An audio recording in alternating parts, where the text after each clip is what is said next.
কবিতা লিখতে একটু ভালোবাসি, তাই আপনাদের সামনেই সেই কবিতাগুলো তুলে ধরার চেষ্টা করি। তাই যদি ভিডিওটি ভালো লাগে একটা লাইক করবেন। আপনার একটা লাইক আমার কবিতাটিকে অনেক প্রাপ্যতা দেয়। আজকে আমার লেখা কবিতা রত্ন। দেশের দশের গর্ব মোদের, গ্রামের সনাতন। কাজে কর্মে নিপুণ নয়, কিন্তু পড়াশোনায় অমূল্য রতন।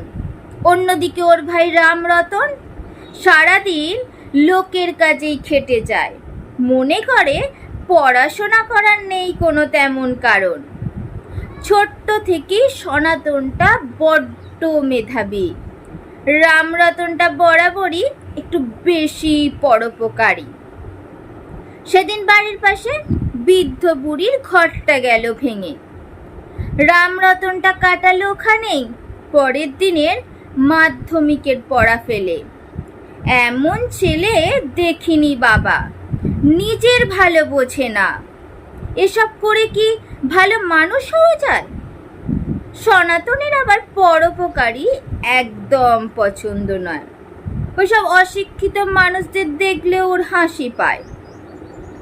সনাতনটা মাধ্যমিকে হয়েছিল প্রথম, স্কলারশিপের টাকা পেয়ে গড়ছে নিজের জীবন। বড় হয়ে বিলেতে যাবে, পড়বে ডাক্তারি, আমেরিকায় সেটেল হবে, এই স্বপ্নই দেখে দিন রাত্রি। ভাইটার আবার স্বপ্ন নাকি থাকবে সে দেশে, অসহায় মানুষজনের সুখ দুঃখের সাথী সে হবে। বলি, দেশে তোর আছেটা কি শুনি? এই দেশেতে থাকলে পরে অমন দাদার মতো রত্ন হতে পারবি? ইংরাজিটা অনর্গল বলতে জানতে হবে। ওসব অসহায় মানুষের পাশে দাঁড়িয়ে কি কিছু হবে? তাই তো আমি সনাতনটাকে একটু বেশি ভালোবাসি।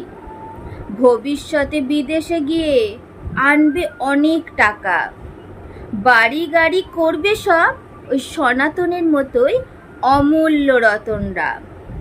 আপনার মতে অমূল্য রতনকে সেটা কমেন্টে জানাবেন।